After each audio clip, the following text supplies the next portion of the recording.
I believe that single mothers deserve a chance to become the best they can be. And if they become self-sufficient and their children have a good learning center to learn from while they're learning, they can become good moms and good citizens and give them a chance at life because most of them have never had the opportunity to do that.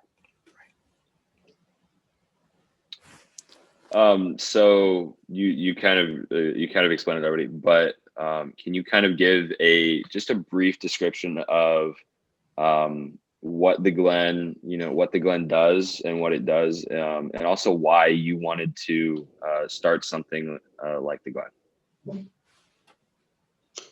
Okay. Well, what the Glen does is it educates the women. It gives them, they have coaches, counseling, okay? They have their children with them. They live in their own apartment in the building on the premises, on the Glen premises. Um, they have to work so many hours a week and go to school. So what kind of inspired you, or what kind of motivated you to start the Glen? Okay, what my motivation was is we adopted a child when she was 7 years old, okay, into our family. And raising her showed me how hard it was for her, because, and especially because she was older, but because of the fact that her loyalty to her mom and me or myself was difficult for her. And I saw kind of the things that she had to just constantly battle, because of it.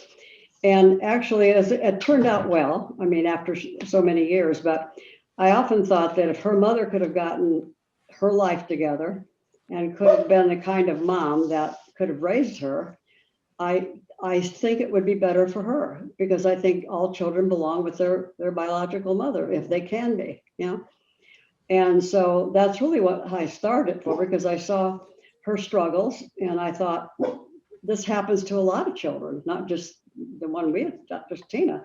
So anyway, that's really why I started it. And I wanted to give that opportunity to moms who were serious about, I call it saying, developing themselves and become the best they can be.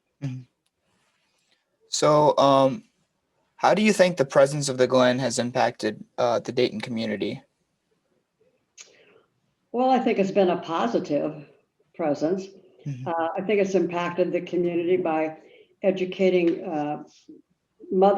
people who would not be working, okay, or have any education at all. So it's probably impacted the community most by having good citizens, responsible mothers and children. Okay. How are the women that graduate from the Glen impacted throughout their time there? Okay, I would say that this is the most part that I love the most about the Glen, is because how it impacts the women over the time they're there.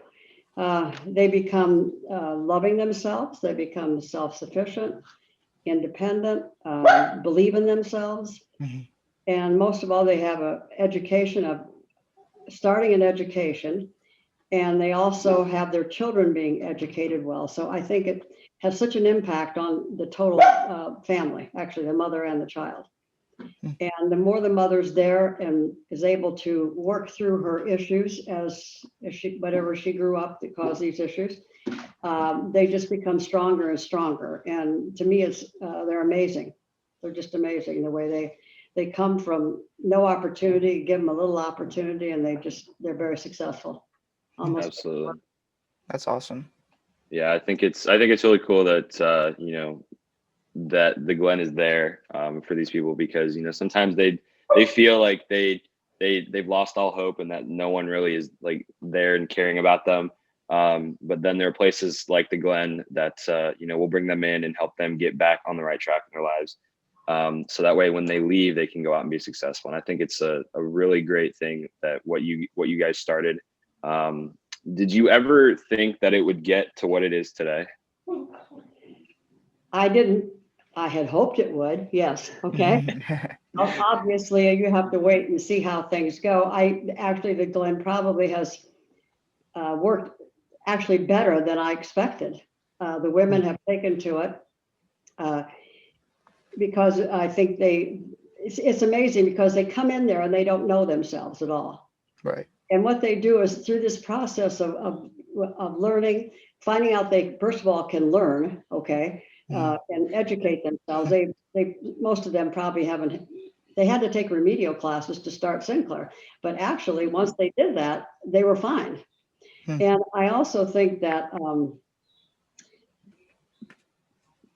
Oh, wait a minute.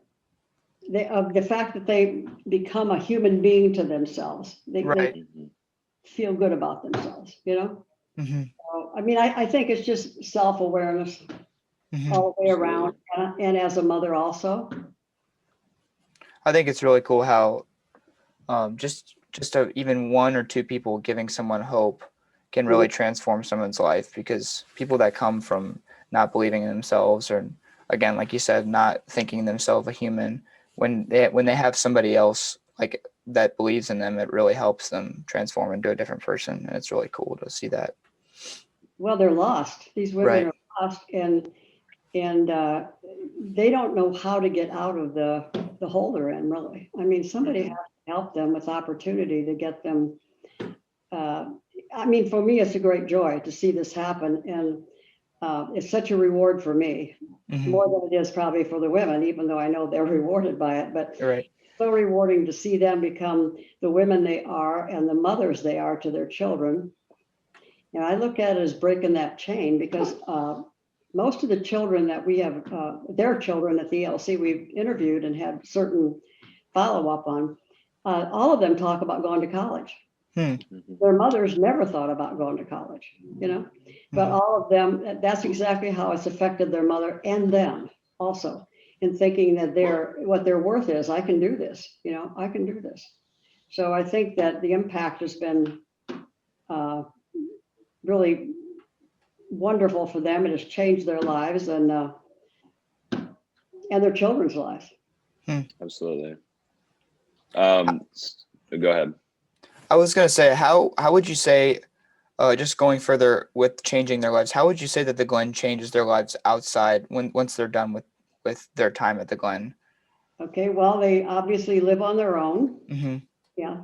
And their children, it's amazing because they actually get apartments and they make sure they're in a good school district. Their children now have become very important, and education has become very important for them, for their children, which is really what you want, you know, because that helps, you know, that helps the whole generation. But anyway, I think that's how they've changed their lives. They all have jobs, they all work. A lot of them who always felt they had to have somebody with them, like a man or somebody, they actually have learned that living alone is really not difficult, you know, and that they can, I mean, they're just self-sufficient. They believe in themselves, they're independent. And I think that's mostly what I see has changed their lives. And in that respect, they can go on with their lives and get better and better. Some are going on to 4-year college. We have many of them that, believe it or not, are going, which they probably never dreamed in their life they could do, but they're very successful, you know, being very successful. So the ones who stay with the program, I feel most of them have become quite successful. So when you first wanted to create the Glen, what kind of drove you to the requirements in the system that, you know, they have? So like what kind of why did you make the requirements that they are? Okay, when we wanted to start the Glen, we did a feasibility study first to make sure, and there were plenty of mothers who were interested. I mean, single moms who were interested in this. And then we had an advisory committee, and Elaine facilitated it. And on that advisory committee, we had several people from the community, and that we all talked about what would the programming look like? What do you think we need there? Okay. And so that's really how we started, then move forward to build the Glen. And the programming was in place, but the funny, as I told you, when you start, you never know what's going to happen because Right. you have, pardon? I said right. Yeah. Because the fact is that the programming we started with, we don't use anymore, Max. Okay. Right. We've actually, by doing all of that, we now know that we have had so many people help us with programming we've grown as a staff and as the people who run the Glen. Absolutely. So actually, I believe our programs that we have for the moms is probably one of the best. And because we've had a lot of success with it. So Right. we just never stop trying to get better. Okay. There's Absolutely. things we never stop. We don't think that we have it all or, that we have everything right. Mhm. Another thing we've done is the mothers are much more a part of everything that they do and responsible for what they do than they were in the beginning because they can make decisions for themselves and that helps them create the path in life they want. Mhm. And so there's just a lot of things like that has changed from the beginning of the programming. So what was your vision of, like, how did you feel like you would help these women when you first started the Glen? Like your thought process on that? How I thought I could help them? Right. Like when you first started the Glen, how did you think that you would impact these women's lives? Probably pretty much how it's happening now Right. through this Glen style. Um, my first thing was just let's give opportunity. My belief in life is if you give opportunity to people who have not had opportunity, Mhm. most of the time they'll question at the beginning, why would you do this? But after a while, they become understanding why you're doing it and what it does for them. And I think probably that, to me, my whole thing about the work that I do is giving opportunity to people to bring themselves up.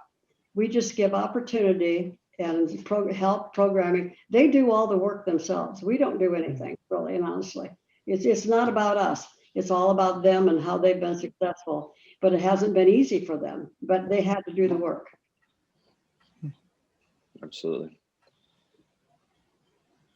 Any more questions, Ben? I think that's about done it for me, unless you have any more. No, I don't. Well, that's going to do it. We really do appreciate you taking the time, especially through all the tech difficulties that we had, to help us with this project. It's awesome to know that the Glen is a part of the Dayton community, and it helps all these women throughout the community to help them get the life that they have always dreamed of. Yeah. Well, thank you for that. It's been a joy to do it. That's good. I think it's really wonderful work you guys do there. And it actually really makes me happy as well to see all these women get on there or get their life back together. Yeah. And you've seen them and you've seen their kids. Right. Yeah. Yeah. Actually, the first mothers we had, their children, we had a child graduate from high school this year. And Really? college. And then next year we'll have probably 2 or 3 graduating from in fact, one from Chaminade from high school. Wow. So it's interesting, how their mothers look at them and say, oh my gosh, they're doing things I never thought they could do. And I'm doing things I never thought I could do. And Right. supporting them and their education. So it's a win-win, really. Yeah. Absolutely. That's really wonderful. Okay. Well, Thanks thank you. again. I really appreciate it. Take care. Okay. Yeah, you too. Yeah, you too.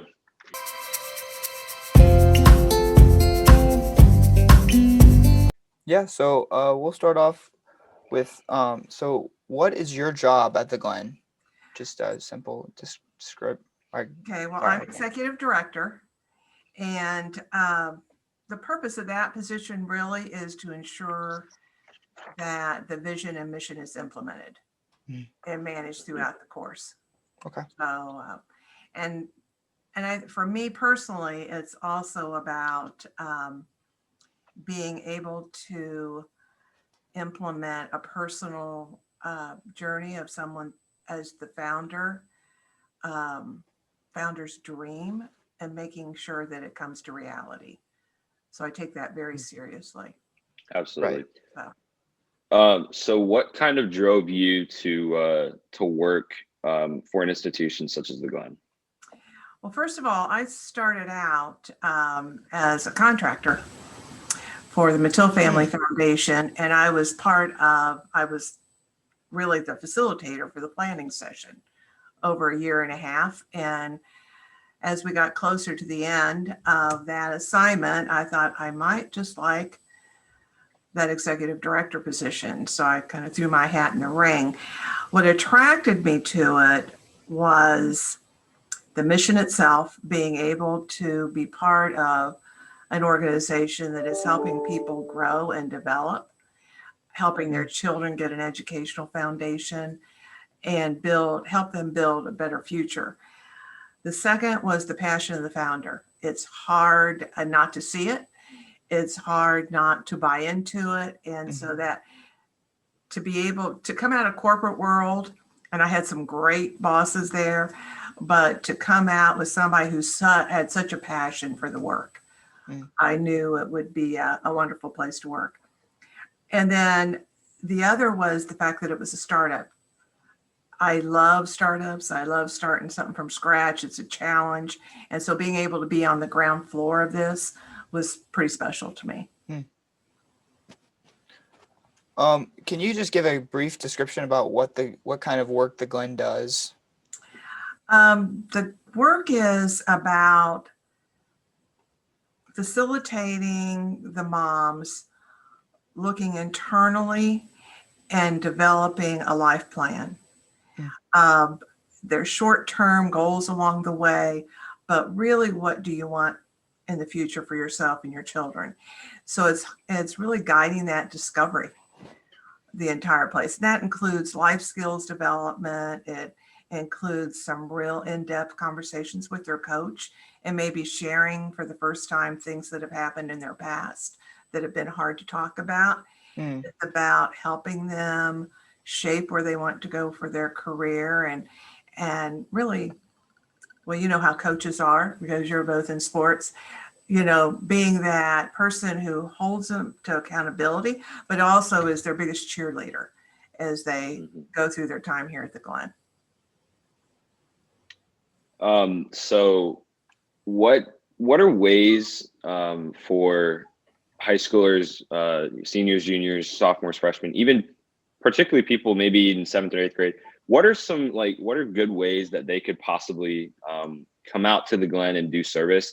Obviously not during this time because of COVID and everything, Right. but in a normal year, what are some opportunities that we could probably come up with to get a bunch of just teens like us to come out and help contribute to the mission of the Glen? Well, certainly the childcare portion in the evening that allows the moms, a couple hours to come to the programming that we have and not worry about their children. They love the CJ kids. And so that's a big one for us when we start that back up. The thing that occurred, I don't know, it must have been 19 since everybody was closed in 20, was the whole after CJ's school coming over here while the ELC was open and having play dates with the kids. The martial arts class, some of the things he did outside in the backyard playing with the kids. It probably doesn't seem much to people your age, but it is a huge thing for those kids to have these positive role models that are older than them that come over and play with them, especially the boys, because they don't always have positive role models as males. And so they looked forward to that. They'd start talking about it Thursday morning or Wednesday morning, whatever day it was. That are they coming today? Are they coming Right. today? So that made a big impression. So things like that. I tell you, it was huge help. Here again, year before last, when we had a group of CJ students came over and helped just decorate. This is a huge building, and it falls on the staff a lot of the time. And that was a big deal. And then I'm not sure if it was CJ, but we had another group that helped us put the 12 days of Christmas together. And that's where there's a gift for each family for 12 days, kind of pumping them up, and to the big finale, which is when Santa comes at our Christmas party. But Right. they really enjoy, it's practical gifts. Sometimes it's fun gifts. But it's traditions that some of our families have never had. And we hear from the graduates all the time that the events we have and the activities, they have incorporated that after they've left here because they never grew up with traditions like maybe the three of us did. Right. So those are different ways. And, you know, we're open to ideas too. Well, like you said, I just think it's really cool, all the opportunities that the Glen has for you know, high schoolers like us who want to come out and help make a difference. And sometimes we just don't know how.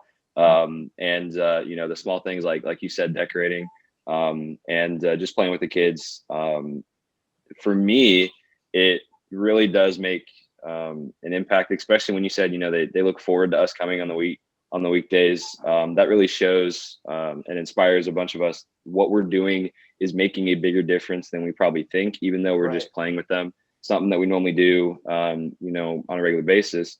And it always inspires me because we're just giving these kids just a normal childhood and hope and something that resembles a normal childhood, so they can just, you know, be a kid for once. And so I think it's really cool, all the opportunities that the Glen has for teens like us.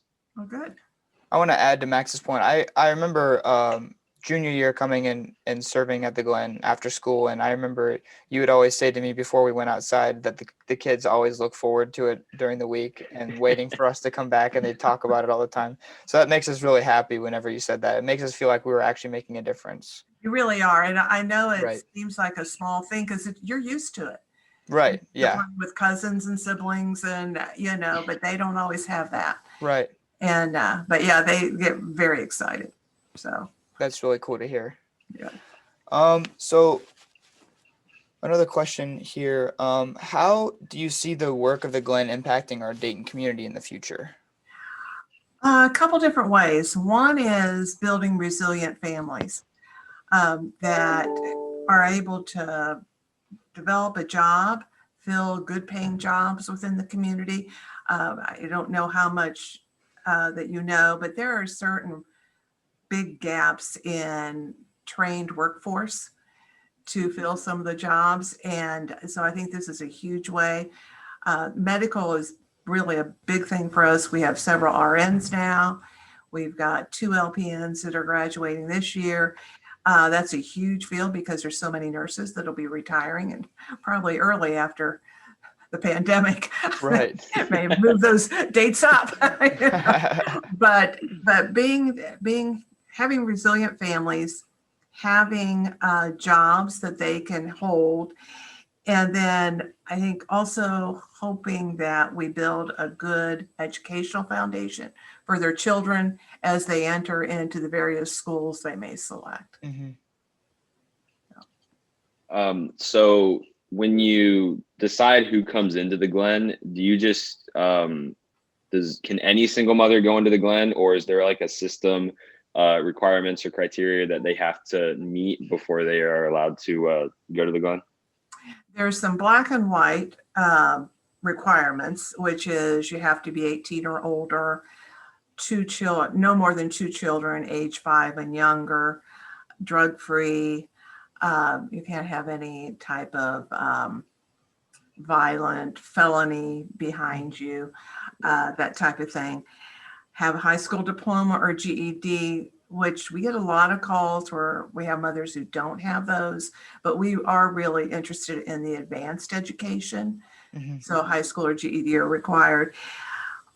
The biggest issue, because those are check mark items. Right. The biggest issue for us when we're looking in the interview process is, can we see someone who has the initiative, who really wants to go to school, not go to school because someone told them you need to go to school, but really wants to go to school and really wants to build a new future story for Mhm. themselves and their children.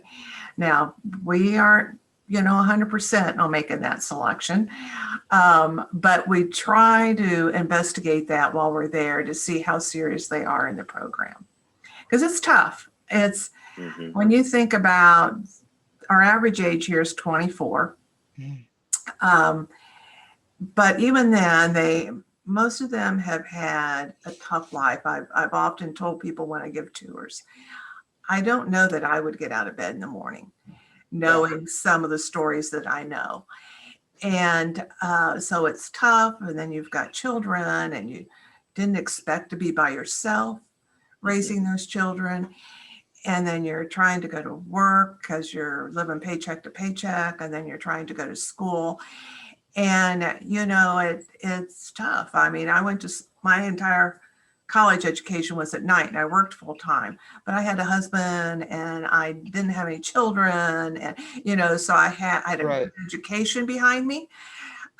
So there's a lot of barriers for them.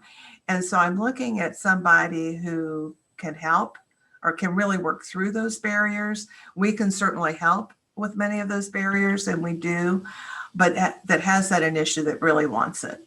And that doesn't mean they're going to be perfect every time. Right. Right. It's like Absolutely. losing weight, you go 2 steps forward, or you guys don't have to worry about that, but you go 2 steps forward and then you backslide, and so, Yeah. there are things that come up that they have to deal with. And, but knowing that special something that someone wants, that we can help them Seeing that they have drive to drive. for the long term, not just the short term goals. Correct. Mhm. And they don't normally, that's not everybody, certainly by a stretch, but they usually don't have a strong role model. Mhm. Mhm. And so that makes it difficult for them. And certainly most of them, I shouldn't say that, over the years, more than not, there hasn't been a strong father figure. Right. Mhm. And mom's had to work, as well intentioned as she might have been. She may have had to work 2 or 3 jobs. Right. And so time was limited. So they haven't had their eyes open to dream about what their next step is. So that's Mhm. really step one, really dreaming. Open up their Opening up their line of sight as to the possibilities. Hmm. So Absolutely. So have there any been like any instances where someone who is living at the Glen is progressing through the stages, and then all of a sudden they've had a major setback, and they just didn't feel that drive anymore, to try and get back up? we've had a few graduates. Fortunately, they can pick up the phone and call the Glen at any time and talk to their coach or another staff member. And what we have seen, and our surveys kind of demonstrate this, they may lose it for a period of time, but they often reference thinking back through some of the workshops that they had, or thinking about something their coach said to them that kind of gets them started. Now, it's not perfect. We've got a couple that I think have gone down the wrong path, and it's been hard for them to come back. But the vast majority may backstep and move forward again. And normally it's something serious. They lost a parent that kind of just stopped them in their tracks, or a serious health issue. That was one of the surprises to me when you work with people in poverty, is the amount of health issues, and it's from that chronic poverty that they experience that it kind of plays out physically at times. So sometimes when they reach their 30s, there's some kind of a health issue that kind of stops them in their tracks and Okay. has them lose hope. But So the vast majority circle back around and keep going. So is the Glen always open for mothers that graduate, or people, the mothers that are there? They're always open to talk and help mothers Absolutely. like that through. So Absolutely. they still have your contact and everything. That's really cool. Some will contact their coach. Sometimes it's the early learning center director that they built a really good relationship with. I've had calls. They know we're not going to judge them, whatever they say. Mm-hmm. And sometimes they needed to hear it out loud, Right. and a couple prompting questions, or sometimes they're not certain about their decision, and so they're struggling with a decision, and they just like to talk it through with somebody they trust. So yeah, as long as we're here, we're willing to help. Absolutely. I think it's really cool once, you assist them in getting back on the right track. But then once they graduate and they go back on their own, it's not like you just completely disappear, that you're Right. always still there in case they need something at any time. And I think that's really cool to know that the I Glen agree. is always there for all the people, even after they graduate. In case they need someone to talk to, they always know that there is someone willing to listen and always help them. It's a special part of the program because you don't often find that. And I think Right. it's because we're private and there's been a intentional building of a real intimate program built only on relationship, or built not solely on relationships, but that's a key piece of it. I tell new people coming in, you're more likely to make it to graduation at the Glen if you have built a really strong relationship with your coach, Right. because they're going to be there to pull you into the finish line. I think, like you said, I feel like a really big thing for them is that they won't feel judged if they backslide or something. They always know that you'll be supportive of them and that they trust you, like you said. So I think that's a really key part for the mothers that have graduated and gone past the Glen, that they know that they can always fall back and have you guys to fall back on and help them get back on their feet. And it's really cool for us as well. I mean, it's a mutual thing because we're excited to hear from them again, even if it's not in the most positive situation because there's a problem. But to be able to re-engage is really exciting for us, and to be able to help them again. So Absolutely. So what would you say the biggest impact and help that the Glen provides for single mothers? How would you say that you impact them the most, or what impacts them the most? I think the ability to focus on themselves for a period of time when they're here. It's about the only time when you're an adult that you can solely focus on yourself and figure out who you are and where you want to go. And that to me, I think, is a real gift to them. The other thing is that sometimes the very first time that they've been open to try and heal. And the coaches hear things that probably nobody else has heard. Might be the first time they've told anyone, and they've kept that bottled up all this time. And it's a big barrier for them because they can't get rid of it. Once it's out, then the coach or the clinical counselor can help them work through that to say that was then, this is now, and don't worry about it. You've moved beyond it. That sounds simple, but it's a much longer process. Right. That's why I'm not a clinical counselor. But it is that personal development that I think is the biggest gift, because that's our first look at things. We don't necessarily have people jump right into school because we know this has to come first. And otherwise school is going to be difficult, and if you're carrying all that around. And truthfully, I learned that from our founder. The entire time we were planning this, although she wanted school for them and she wanted them to have good jobs, she really wanted them to take care of themselves internally, because she knew at some point in time that was going to stop them in their tracks.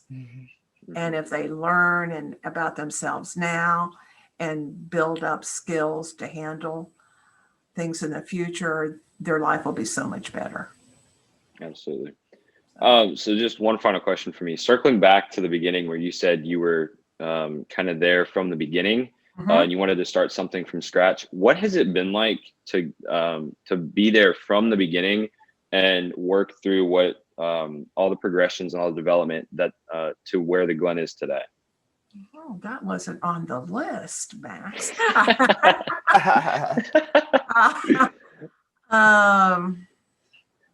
It's been exciting. It's been very creative. I don't do well in a maintenance mode personally. And so at each step of the way, we've learned something. We've learned something when we only had 8 moms compared to 15 moms compared to 36. So there were things that we had to modify along the way as we grew. We learned, or I learned, the type of people that should work here in terms of their attitude towards life and their attitude towards people. And the fact that, you have to be able to work in the gray. Not everybody can work in the gray. They're more comfortable in the black and white. But when you're dealing with people's lives and their own personal journeys, and each one of those journeys is different, just like all of us are different, you have to be able to work in the gray. And you've got to be able to hear things and not react to them. So all that is challenging, which I like. I think through the years, we've learned how to evaluate. We're not there 100% yet, but to evaluate the good that this program is doing for that question of like the community or for our benefactors, and understanding that, and then listening to the moms that said, and it is interesting because the alumni will tell us, that really didn't work. And we have to be open to that. Right. The constructive Sometimes criticism. I want to argue the point, but Right. they really are right because they lived it. And so they know what works and what doesn't work. So I never got into maintenance mode here. I guess that's the big piece. There's always something new, something different, some new person to meet, some new creative idea that we can do. It'll be very, very hard waste my time to step away, Right. walk away, but because it's a lot of fun, and it's so rewarding, so very rewarding. And So I think that's go ahead. No, you go ahead. My bad. I was just going to say that I think it's really important that people, that you are in a position that you enjoy doing, like you enjoy what you're doing, and you love the aspect of helping other people. And so I think that's really important that you found a job and that you found something you were passionate about and that you also have fun doing. Yeah, it's been the best gift God has ever given me. Ben, did you have a question? I was gonna say, do a lot of the moms that have graduated from the Glen, do they provide a lot of constructive criticism on the things that maybe didn't work for them to help future moms in the program? They really have. They have been very beneficial. We survey them every year, and then we have an alumni advisory council. I had to think of the name of it. The alumni advisory council that we meet on a quarterly basis right now. And we will use them to spin off new ideas and say, what do you think of that? And that's been really phenomenal because we've made changes on things based on when they were here. So everybody here is open to it. Truthfully, now when they say, well, we'd like to have men in the apartments, then, that's an automatic no. And they normally know that. But it doesn't hurt to ask every year. Right. See if we've changed our minds. Right. But there have been suggestions through the years that we've certainly been open, said, yeah, that was kind of a dumb rule, or it was the program didn't hit the mark, what we were trying to get to. And we appreciate it because we don't want to waste their time. And we don't want to offer things that aren't of value. Right. Absolutely. So I have one final question. So this might be more the beginning of the talk, but to be able to work at the Glen, is there any requirements or criteria that you have, like the Glen is set up for people that want to work there? It depends on where you are. If you're going to be a coach, you're going to need to be a master's degree level of education. Okay. And typically in either social work, community counseling, clinical counseling, those areas, because we want folks that understand how to work with people that bring to you a lot of different issues that they're dealing with, and they would have the training to do that. We then teach them when they're here, we help them get certified as coaches, because coaching is very different than a clinical counselor and working in the pathology of things. So in that area, we require that. In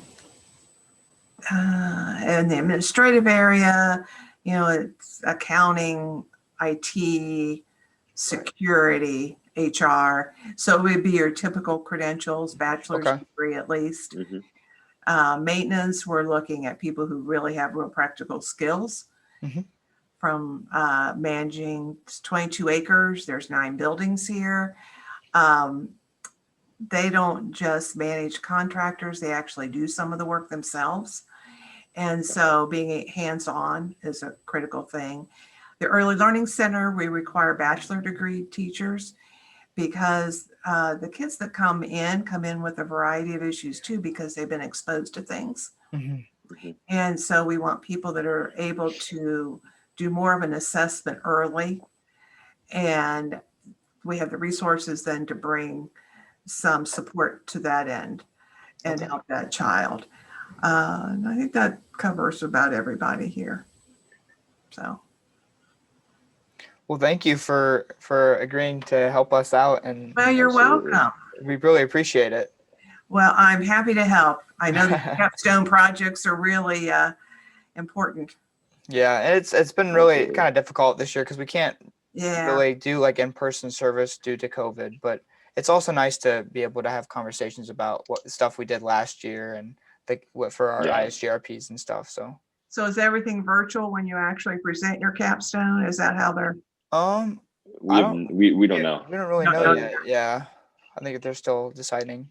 Yeah, it's hard. Well, then you had the hiccup this week, Right. Yeah. which didn't help things. But well, this too will pass, as they say. And we had a couple Absolutely. projects that we had one young lady that taught the ELC virtually these songs about washing their hands and crossing the street. Oh yeah. Kids loved it, and song. And so we hear that song periodically. That's awesome. Somebody else read stories too. Okay. And so I wasn't sure how that would work out, but the ELC people are so creative. And then the CJ people were so creative that it turned out to be a really neat project. So that's awesome. Worked around it okay. Right. Absolutely. So.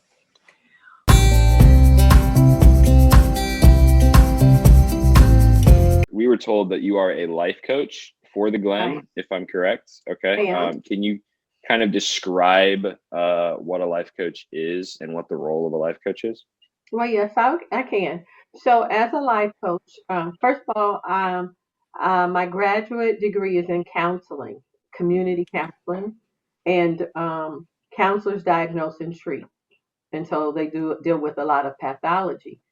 So I did not get licensed as a counselor. Instead, I chose coaching because I believe that coaching takes in more of a person's strengths rather than focusing on the deficits. And so you can build on one's strengths to kind of minimize the deficits. And it doesn't mean that you don't look at them, but you don't concentrate on them. And whereas counseling will go back to history and pathology, coaching starts with today and now. Giving who you are and where you are today, what do you want to do? And how do I, as a coach, help you to get there? So how do I work with you to co-create goals, develop a personal mission statement, a vision statement, and a plan for how you're going to accomplish those goals that you set. Okay. So how did you get involved with the Glen? Oh my. So this is going into my 14th year. And wow.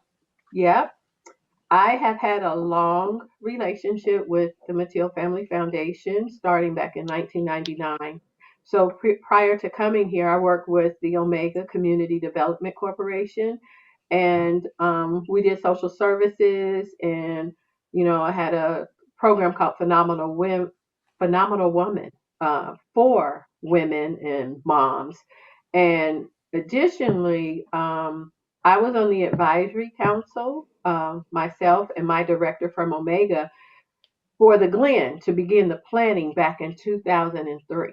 Hmm. And so they had called on folks that they felt had significant experience with dealing with moms who may be considered low income, at risk, single moms, women who could benefit from the program. And so we worked, I think, from 2003 to 2005. We met monthly, really working on the planning of how we were going to carry Mary's vision forth, what it looked like. So there was a lot of community input. And then I started working here in 2007. So what do you think is like the most rewarding part of being a life coach to single mothers? The most rewarding part is to see them accomplish their goals. A lot of times I might have a mom who really doesn't know her own strength. So helping her to create the awareness of who she is, as a woman, as a mother, as a child of God, and what her strengths are. Because a lot of times, and even in my own life, I've had some strong mentors in this community. And often a mentor will see in you what you don't see in yourself. And so, as a life coach, and the Glen model of life coaching it is mentoring, and it may be some parenting, but it's that bond. So when I see somebody who came in and maybe they were not as proficient in some of their life skills, and then they leave here really soaring like a butterfly. They're more self-confident, more self-aware, maybe they definitely got their education, and maybe even the job that before they came in and began this journey, they may not have been on that path. That's it, accomplishing the goals. So what would you say the biggest obstacle for single mothers with children is? Ooh, for sure. Having been a single mom myself, my children are now 35, 28, Wow. and 32. Yeah, it's juggling all the roles. Okay. It's being able to manage yourself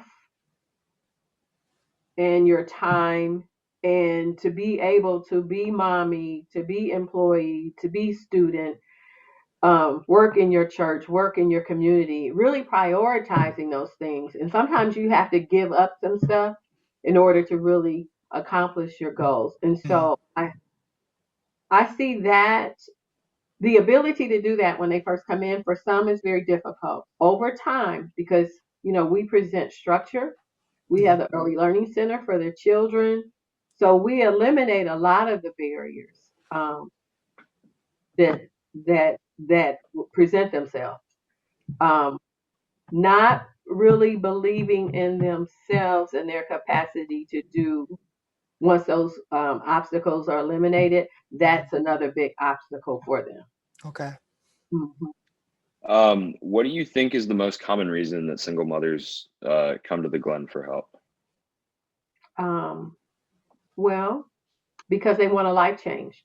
They want a better future for themselves and their children. And oftentimes it's by word of mouth. They know of a woman who's been here and who was able to really implement change or transformation for the good. And they say, hey, I want that. So how do the women here find find help through the work of a life coach? How does that progress them on their path and the long-term goal of getting back on their feet? Okay, so when a woman first comes here, we have orientation where they sign what is known as a coaching agreement. This is what you can expect from me as your life coach. This program, this is what we expect from you. And Okay. so that coaching agreement, it lies out the relationship and all those expectations. And so from there, we have a little process in which we have a couple of videos from other past residents. We may show the videos so people tell about their own personal experience. Um, they do a couple of things. Oh gosh, wonder if I got one right here. Okay. Okay. So when they come in, within the first 30 days, I work with them to co-create their vision or life purpose statement. And that is the big picture, right? And then we Mhm. have to chunk it down to smaller things.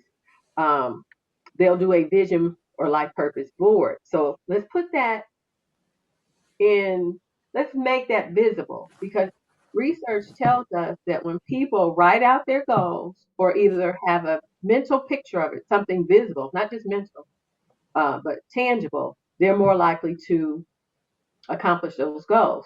So Mhm. then, based on that, we then work with them to create their life purpose plan or personal development plan.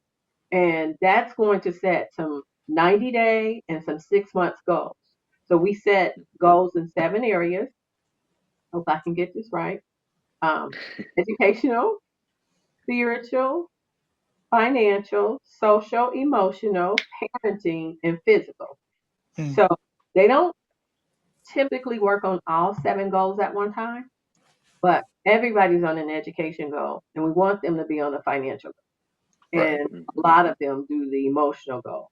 Parenting comes, and some of the other things come through the Glen curriculum, because we have life skills curriculums to kind of help them along the way. And then every month, they do what is called a resident monthly summary. So some of the questions are, what have I accomplished? What didn't I get done? But I want to Mhm. be held accountable for. And as the coach, that's my job, to hold you accountable for what Right. you wanted to do and to help push you along the way. They identify their challenges, and we also ask them, what are you grateful or appreciative for? Mhm. And then action steps. What am I going to do by the next session or by what date? And then we ask them, what insights have they gained? And so they just get in the habit of doing this. It helps us to help them, because it identifies accomplishments, because we always have to give ourselves a pat on the back, rah rah, because I did Right. Yeah. Hmm. Yeah. Yeah. that, builds the momentum. And then if there's a challenge, then how do I, as your coach, help you? What are the other resources that I need to bring in to help you with that? Mhm. And what are you going to do? Action 1, 2, 3, 4.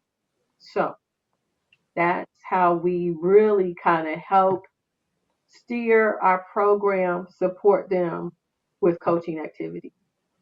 Mm. Well, I think the first of all, that's awesome. I didn't know any of that, and how in depth it is, to make sure that the moms are moving along the right path. And I especially like the fact that they create a schedule, if you would call it, to where, like you said, they can get in the habit of it, and then they stick to the schedule. And then that once they leave, then they still have those skills that the life coach has helped give to them. Um, so that way when they go into real life, that they'll be able to have the skills to make their own schedule and stick to it and get Mhm. stuff done so they can stay on the right track. I think that is awesome. You're um welcome. Thank you. Thank you. And, we even help them, transition, what we call transition back into the community. And folks transition, one, because they graduated the program, they completed everything, or sometimes they or we decide it's not working. We call that guided mhm. discovery, Okay. because you figure out that maybe I'm not ready for this right now. So we'll still help try to transition them, make sure that they find safe and affordable housing, still offer with resume um, preparation, job stuff, because we understand they still need those skills. This Right. morning, I had breakfast with a graduate who graduated in 2014. Hmm. She is an adjunct professor at Sinclair, so she and I still have our bond. Right. Yeah, she invites me out to different things in the community, and actually, I was kind of instrumental in helping her to get into this program at Sinclair that's called Grow Your Own, where Sinclair is hoping that people will come and work for them, and in turn commit. They'll help you get your master's degree, and you commit to teaching at Sinclair. And so, the relationship is lifelong if they choose to Hmm. continue the relationship, because we're here Okay. and available to use that. Absolutely. That was one of the things that Elaine brought up in one of our previous interviews, is that Mhm. if they ever slide back or fall back, that they always have the life coaches at Glen to fall back on and talk to and have conversations with, which I think is really cool. It's really cool. And then I do this thing, I call it my texting ministry. Like, yeah, a few times I send to about a group of 20 of the grads Mhm. positive quotes. Sometimes it might be a prayer. Um, it might be something, my daily devotional. So, and it's Hmm. funny because they'll say, "Oh, Miss Gwen, this was right on time. Oh gosh, this just spoke to me." So it's really about continuing to engage, especially during COVID this last year, Yeah. because Hmm. people were all over the place, and being emotional well meant a whole lot. And so the Lord put on my heart to just, keep them engaged, reach out to them, Right. do Zooms with them. And so that's been really good. And I really like the feedback when they say, "This touched my heart. This was just," Yeah. hmm I also liked on that the life schedule, if you will, how you also put down what you're grateful for and what you're thankful for, which is Hmm. such a big thing, especially yeah, now COVID, mm, because you really get to appreciate some of the things that maybe you don't before. mhm. Absolutely. Absolutely. That is so true. We talked about that earlier today. I was meeting with a person, and she was saying, since COVID, I'm grateful for small things, Right. a lot of the things we took for granted, like meeting with our family and Right. friends, Hmm. just being able to go to the grocery store. Like I Walmart one night at 8 o'clock, and I said, "Close. I need stuff, right? Right. What about my, what about And so just being able to have the freedom that we have taken for granted for, a long time, I think we're Yeah. all in a place Mhm. of gratitude. And that's really important, that they always, be able to find some small thing that makes their day better in spite of Yeah. everything else that's going on. I agree. Yeah. Absolutely. So how impactful is it for you as a life coach to watch the women when they first come into the Glen and then work through all the stages, and then see them thrive in the community afterwards? Oh man, I feel like a mother. These are my children from another mother. I mean, Right. Hmm. it just warms my heart. It's why I do what I do. Mhm. And when I first started working in nonprofit service back in 1992, I had a simple goal. One, I had prayed and I said, I want to know that when I go to sleep at night, that I made somebody's day better, that I Mhm. made their life better. Okay. And then at the time, the president I was working at St. E Hospital, and I tell this story all the time. People probably get tired of it, but what he said in employee orientation: make sure that the company that you go to work for, that their corporate philosophy closely matches your own. And that, for me, has been my guiding force in where and whom I go to work for. Mhm. So Hmm. it makes my day. I believe I'm living out my life purpose. Mm. That's something that Elaine kind of touched on in our last interview, is that what she is doing is fun for her and she Mhm. enjoys doing it. And I think that's important, to pursue the dreams and find something that you are passionate about, Yeah.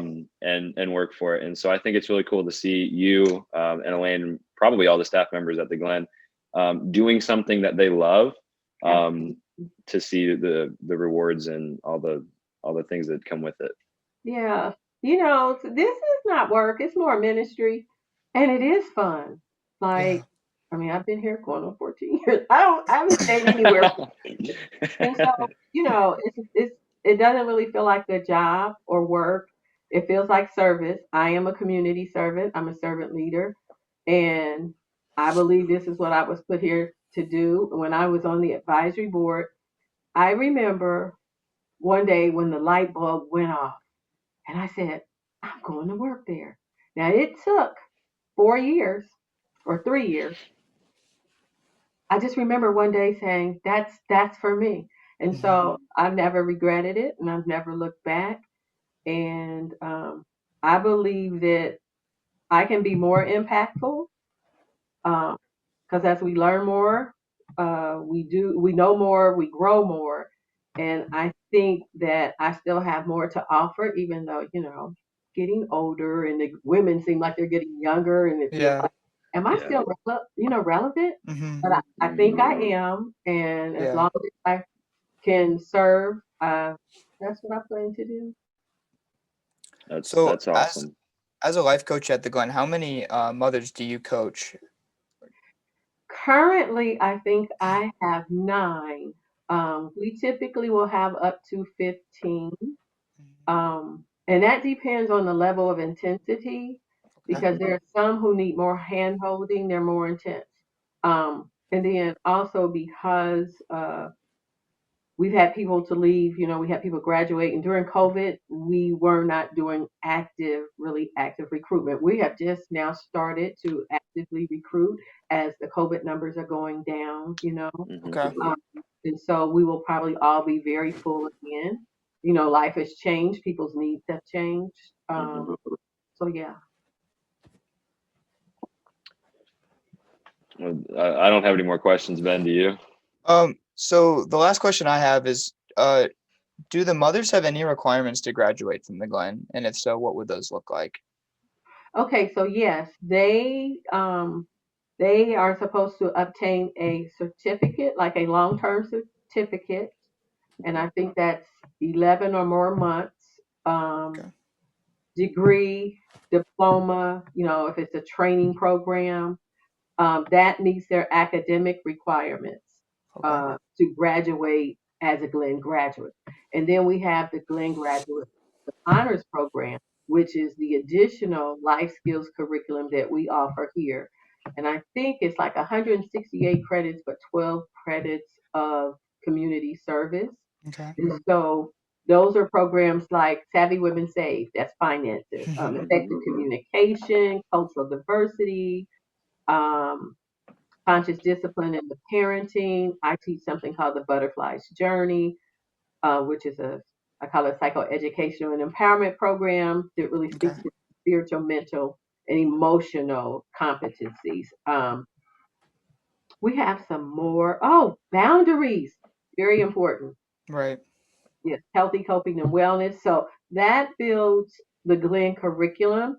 So if they graduate with their academic stuff outside of the Glen, plus they participate and complete all of their Glen curriculum, that allows them, and paying rent on time, stuff like that, Right.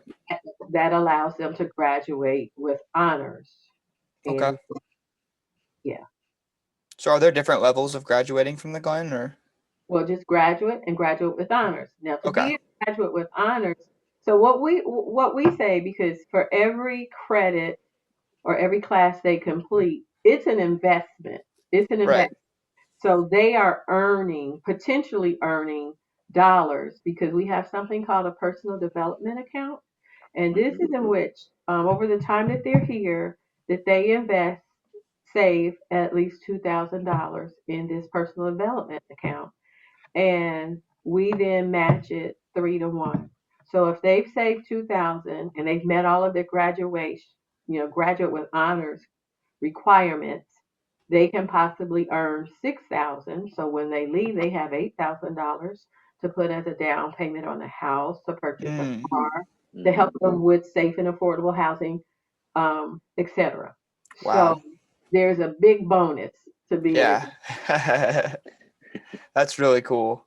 it's really cool. Absolutely. I don't think there are other personal development account programs locally and nationally, but I don't know any that does that 3-to-1 match. I think we are the only one that I'm aware of. That's amazing. Wow. That's awesome. That's really cool. Well, any final thoughts, Ben?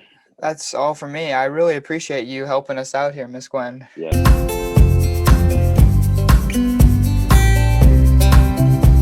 Yeah.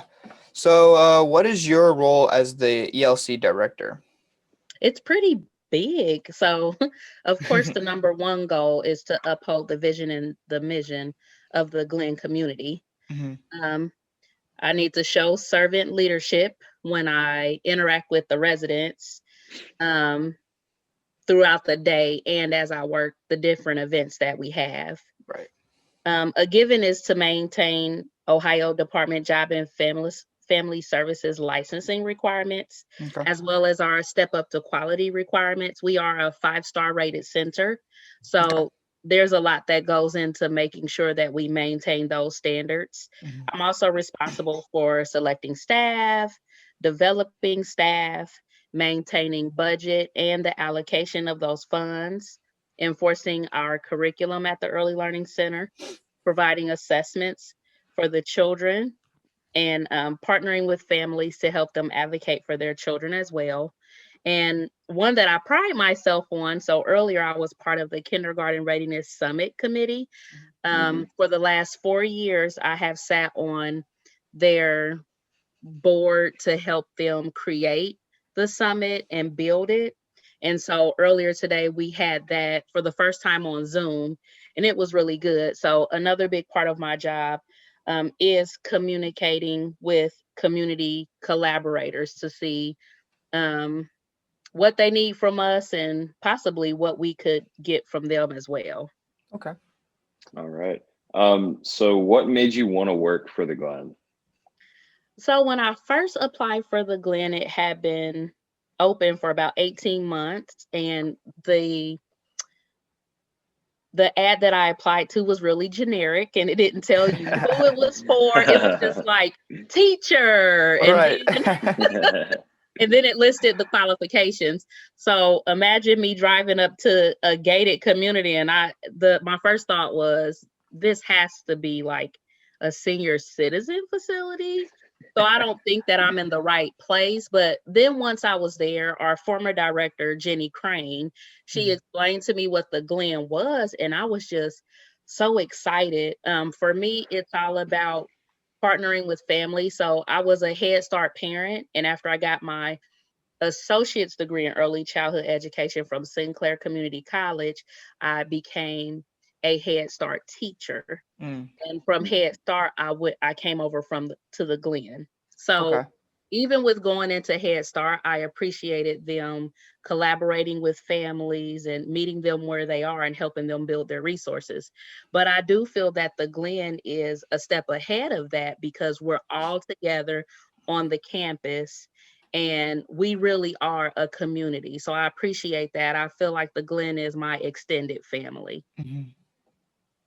So, what would you say the biggest impact that ELC has on the kids? Man, I have so many listed. I do feel the Glen has always upheld quality, and we've always wanted to do what was best for our families, right? That's the Mhm. mission and the vision of our founder. And without knowing it, before we were a Step Up to Quality Center, well, before Step Up to Quality was even created, having to go through those processes, we realized that we did hold a quality standard. And the standard that we held at the Glen, we feel is what helps the residents, moms and children alike, be the best that they can be in school and at work for their community.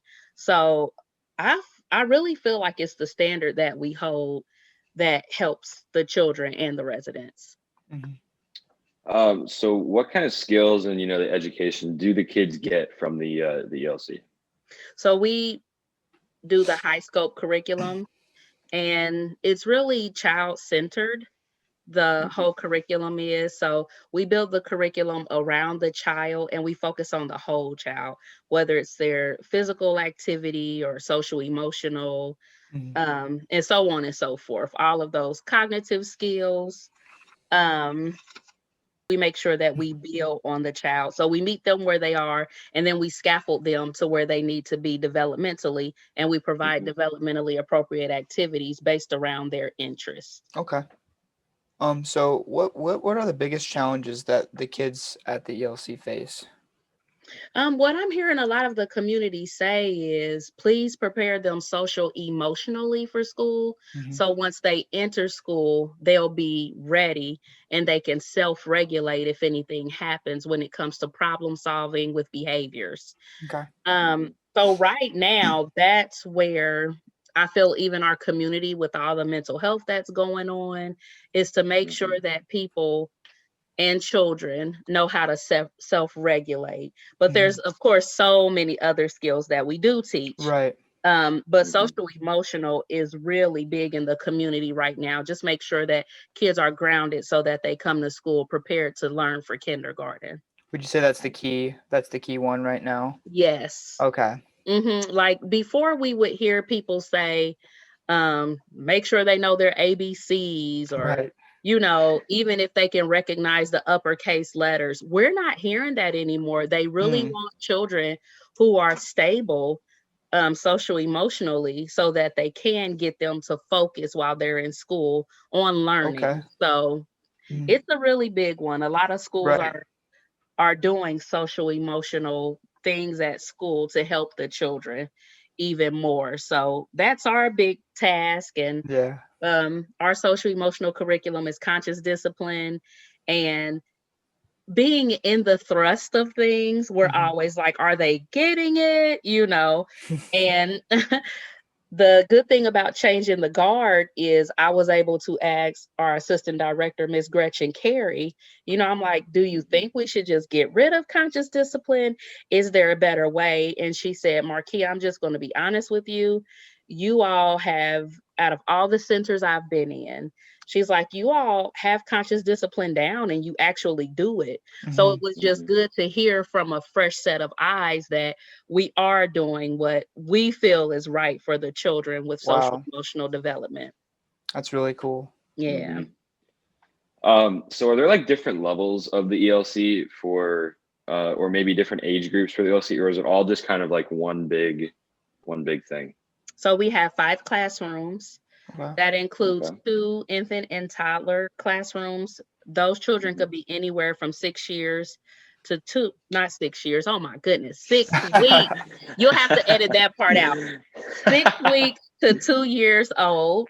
And then we have the older toddler classroom that's ages 2 to 3, Okay. a younger preschool room that's 3 to 4, and then older preschool room that could be 4 to 6 in that instance, only because we do give our parents an option for a second year of preschool if they Mhm. feel their Mhm. children aren't ready to go into kindergarten. Okay. So we care for children ages 6 weeks to 6 years, just depends on, the level of comfort with the parent and where they feel their child needs to be. Okay. So when high schoolers and for us CJ students, when they come in and serve and so for our junior service, we came in after school and we Mhm. played with the kids outside. What impact does that have on the kids when CJ or high schoolers come and play with them and spend time with them? So what I found is the children really enjoy when the CJ students come along. I feel like the Glen is a community and they're used to seeing everyone who works there. They're Mhm. used to Mhm. seeing each other. They're used to seeing each other's Mhm. parents. So when we have outside people come in, they love it. And the boys like to roughhouse. And Right. I've been looking for a male teacher, but to Mhm. find that in early childhood education, it's really hard. Quite difficult. Yeah. Mhm. So, yeah. So when the CJ students come, the boys just really take to them. Yeah. Not Mhm. all of them have their fathers there either. So with the boys, they get really excited. Yeah. The Yeah. girls could go either way, but the Mhm. boys get Mhm. really excited when the CJ students come. So you all truly make a difference in their lives for sure. When COVID happened and Mhm. we had to stop everything, we heard that they got used to I think, was it Tuesdays that you all came? Yeah. We They Yeah. got started that. used Yeah. they got used to that, and so they started Mhm. asking like, "Well, are we going on our special field trip today?" And it was really, Yeah. down, they were down in spirits when we had to Yeah. tell them Mhm. that you all couldn't come anymore, but they just I feel like they need that too. And you all are looked at as extended family in a way, and kind of like Mhm. big brothers and big sisters, Mhm. they like it. It's something different. So Right. we And Yeah. appreciate for us, it's actually really impactful too, because that. you know, for us it might be a normal kind of thing, but we were talking with Elaine in an earlier interview, and she was saying that it means so much to those kids when we come by, and it's like the talk of the town when like every day before we come in, they just get so excited, and Yeah, it's really they cool were to hear getting that. really excited. Yeah. Yeah. Mhm.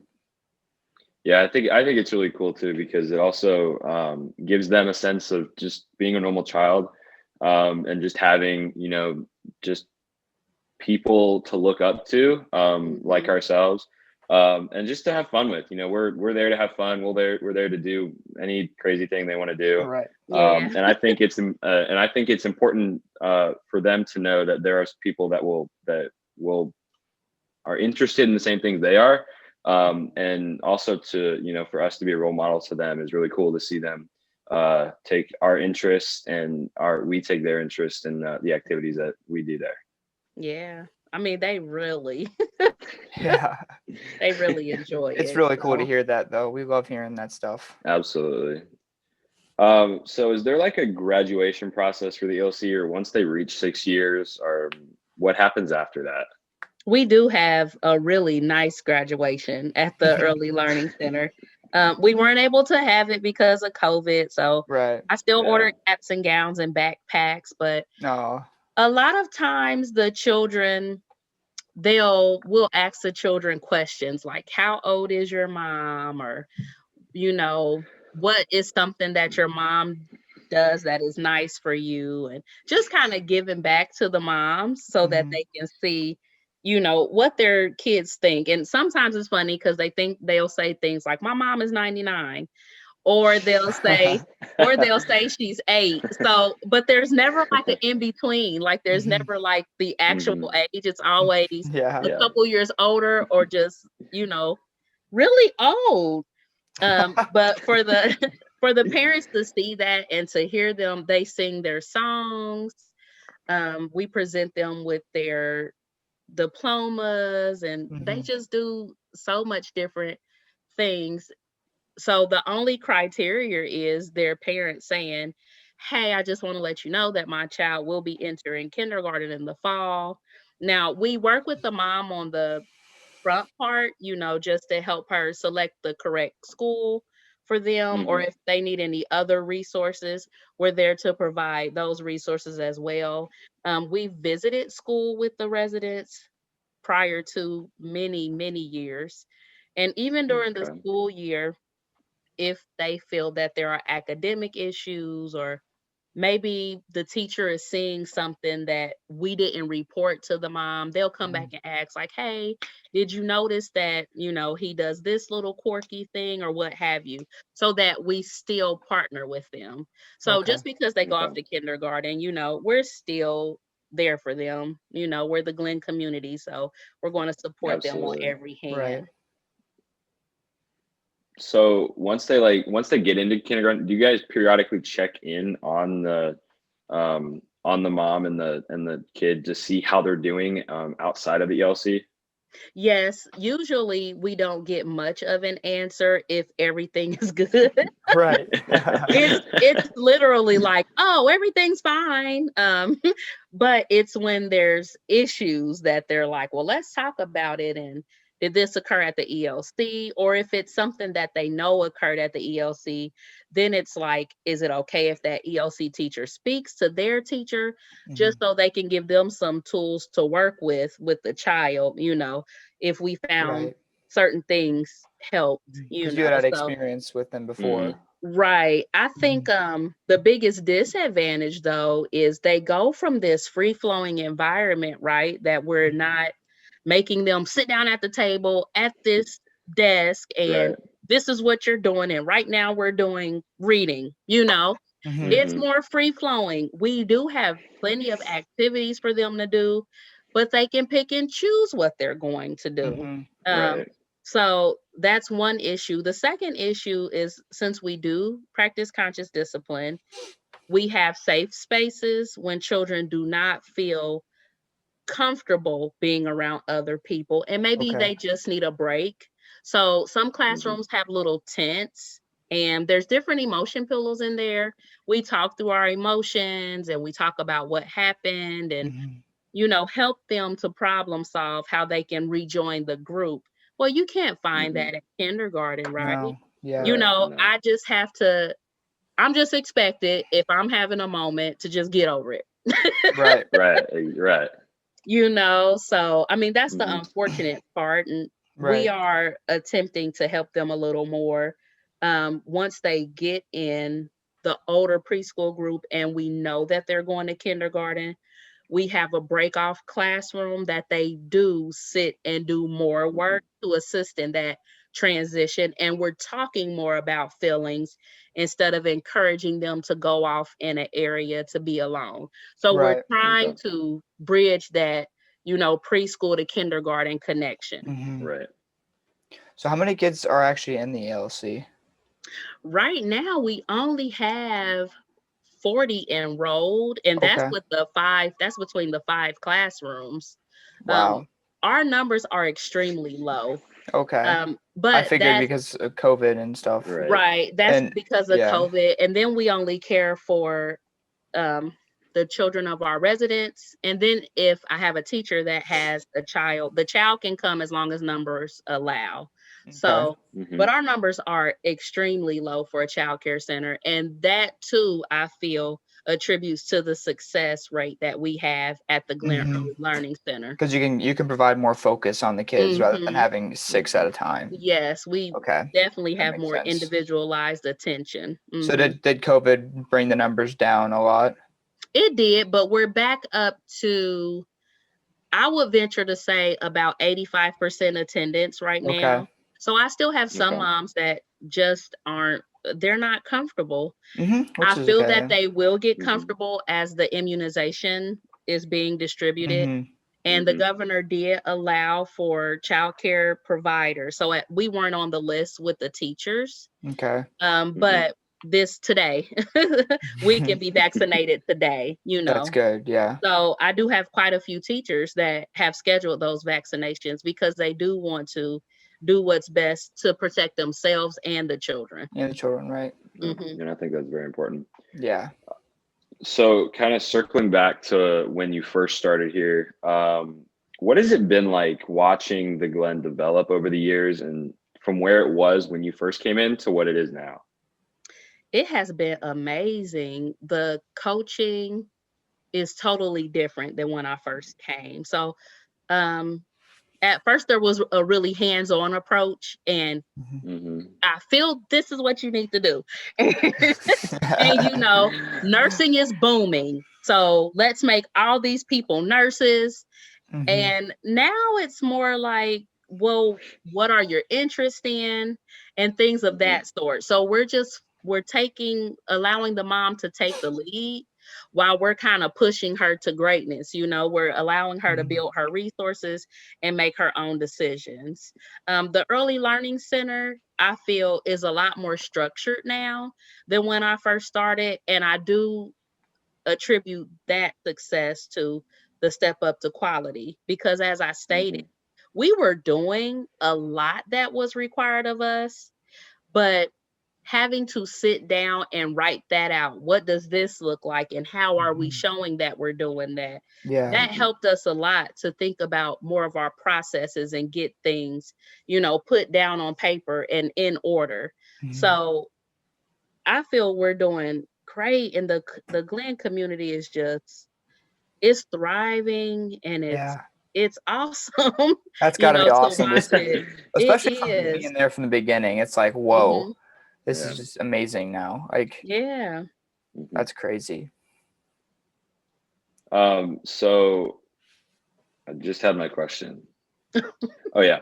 So how much of a relief do you think the ELC gives to moms knowing that their kid is in a productive program and also in a safe program?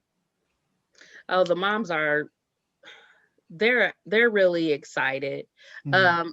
Some of them love us so much that if they could have their kids there from open to close, they would. But we do get calls like, hey, I'm on the highway, and they know that they're stuck in traffic, but they're just giving us a heads up. They know their kids are in good hands. Mhm. So in the infant and toddler classrooms, we have daily reports, and the teachers have to write like when the children had their diaper changed or when the last time they Okay. potty. They write down nap time, they write down activities, and they also write down Mhm. like whatever food that the children eat. Mhm. And the teachers get frustrated because they're like, she doesn't do anything but come out that door and ball that paper up. And but we're told that, I know that they're learning great. You all have food catered in here, and it's like good food. It's not junk food. Mhm. Mhm. And so they're like, I trust you guys. I don't have to read that paper.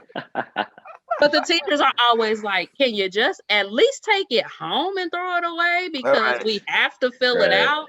But Right. it's comforting for us that they trust us enough that a lot Right. of them That's don't gotta be, even yeah. pay that paper any attention.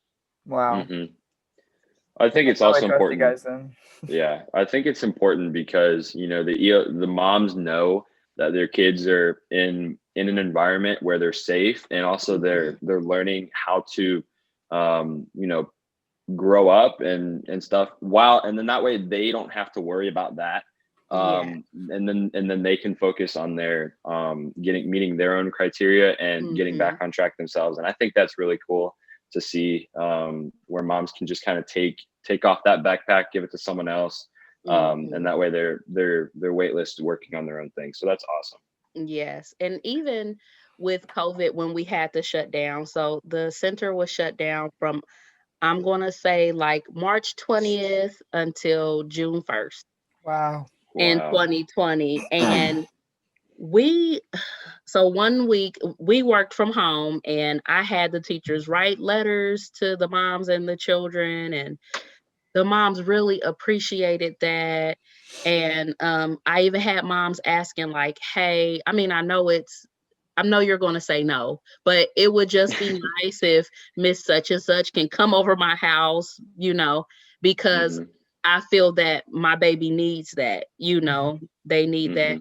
And that primary interaction. care teacher with them. Yeah. So it was it was really good. And I do feel that we felt really appreciated and missed while we were closed. And when we decided that we were opening back up, they could not. Some of them were beating the doors down, and others, because even we've closed a couple times since we've reopened just Mhm. because of possible contact with Contact tracing, people. yeah. Hmm.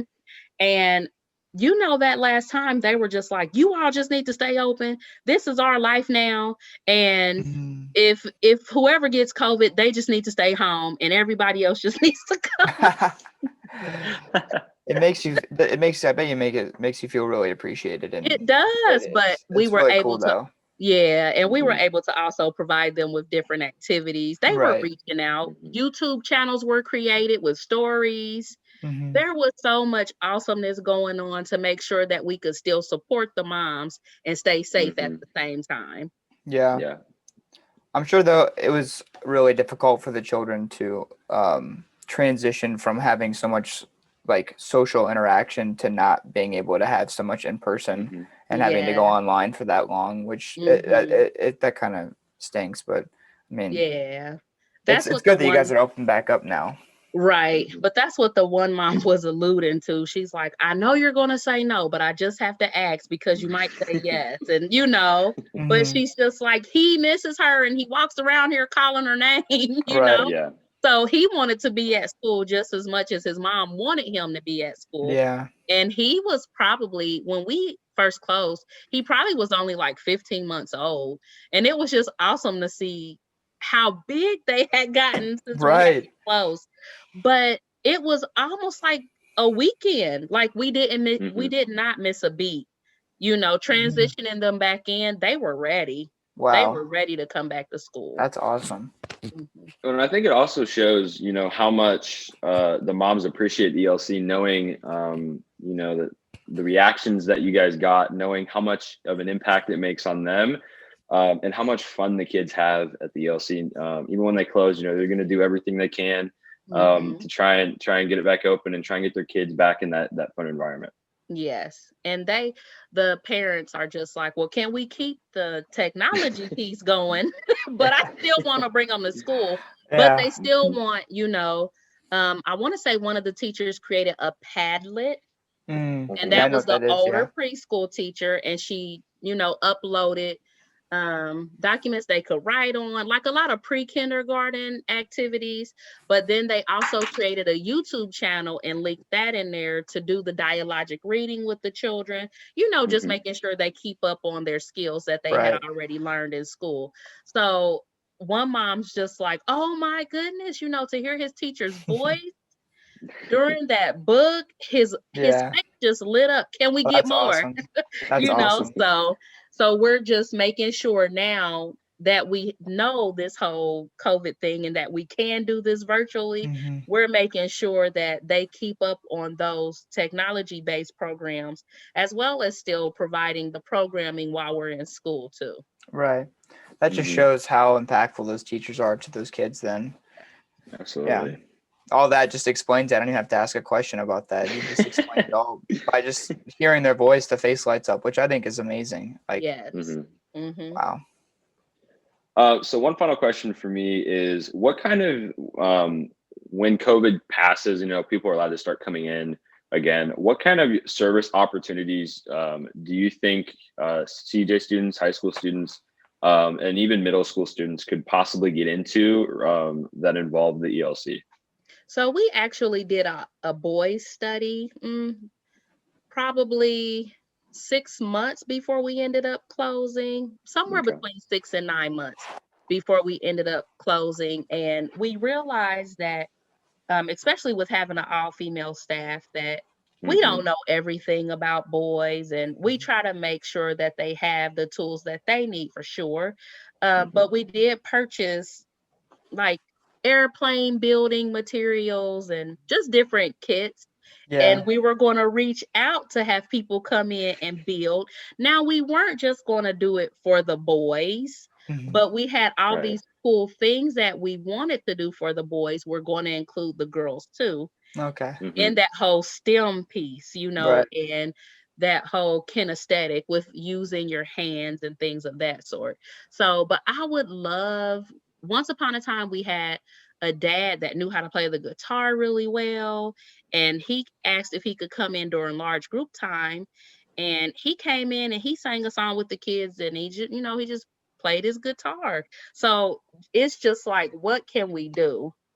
What Mhm. more can we do to Mhm. bring people in and do some of these things with the children? Even if it's reading a book, Mhm. maybe it is a boy-driven book, but then it's read to everybody. Yeah. Getting the SWAT team and the police officers, the firefighters, getting them Mhm. in, and just letting us look at the vehicles. I even wanted to bring a bus driver in with a bus, Yeah. just to get more of Mhm. that, those men things going. Have like a Right. little career day or something like that. Right, right. So we have a plethora of opportunities, and whatever anybody wants to do. We now have the soccer net, so there could Wow. be some sports activities. Hmm. I would like to see like a little football team thing, Yeah.